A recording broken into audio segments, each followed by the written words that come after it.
From Craig Rolson in Europe, David Gerber in Brazil, and our editor-in-chief and publisher, Don Oshman, it's time for this week's Sunday Night Week in Review. To the first edition of the first edition of this year's HighNet Market Report for 2014. My name is Don Oshman, editor-in-chief and publisher of HighNet Market Reports, and we welcome you to this week's edition. Lots of activity, lots of action. Craig Rolson reports from Europe that producers came back from their long holidays asking more money. Why not? As an old colleague of mine once said, not asking enough is laziness. Well, everybody kind of follows that. Meanwhile, prices were at record high levels even before the holiday shutdowns, and they came back with asking prices even higher and sales typical to before Christmas. Automotive continued to support the bull market, but there was some resistance to higher prices on cows, which may have mitigated now with the American cow strength. Everything's kind of all related. The vealskin supplies remain very tight, but more buyer resistance seems to appear, and maybe that ties in with the story how luxury goods sales, like the Louis Vuitton purses or the whoever it is, luxury goods in China have slowed a little bit. Not dramatically, but a little bit. Will that come back to affect the European or American or other country vealskin market? Not overnight. Also, news out of Europe this week that Italian footwear exports grew in the first 9 months of the year, and they went the opposite direction for the Italian tanners' domestic business. So that's a positive sign for Italy, and of course they'll continue to consume European hides to meet this better demand from overseas. In the U.S., record prices. Both steers and cow prices set new records. They smashed through the highs set last March and early last December. So we're in brand new territory, and everybody's well sold forward.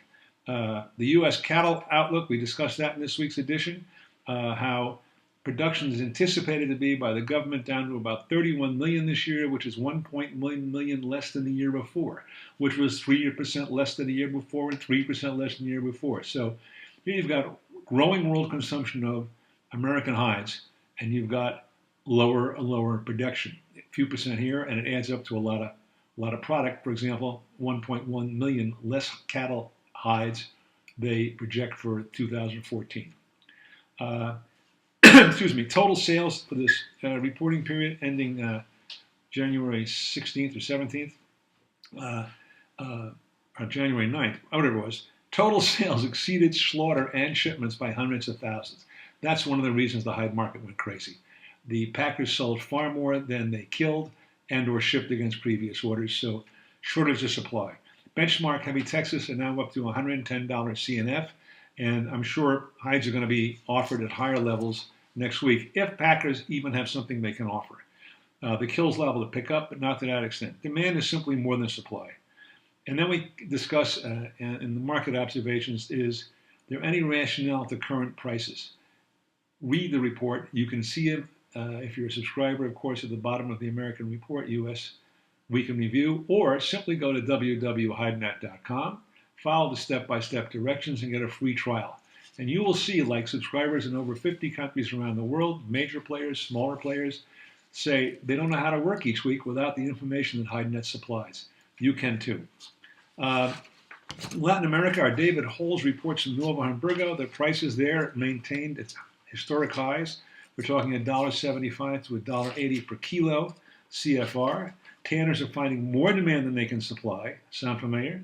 And in Argentina, the slaughter has dropped dramatically for various and sundry reasons, and tanners are pressed to find enough raw material to meet their delivery requirements that are good customers, much less looking for new business. Well, you can imagine what that does to that market.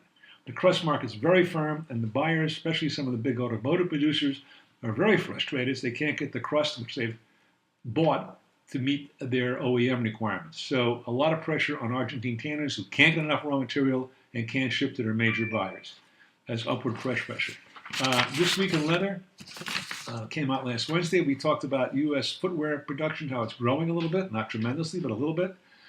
We also reported on major footwear brands around the United States, and their quarterly numbers were okay. Not great, not bad, just so-so. An excellent report in that issue by Peter Mangione, who is an expert on shoe production and shoe costs and shoes in the world. and he reports on the cost of producing shoes in various countries. Very interesting, and you can kind of get a trend of where things are going from these costs. Also, speaking of costs, there's another article about the Chinese wage increases, which has been mandated by the government. And again, another article in detail about how Chinese luxury demand has fallen. That's not only just purses, but other items. And we discuss where the top of the market is. Can you afford to be without this information? Can you afford to be not as knowledgeable as your competitor or the guy you're buying from or selling to? You can't. HideNet.com. It doesn't cost, it pays. Do yourself a favor in 2014, make yourself more profitable than ever before, and check us out with a trial subscription. HideNet.com.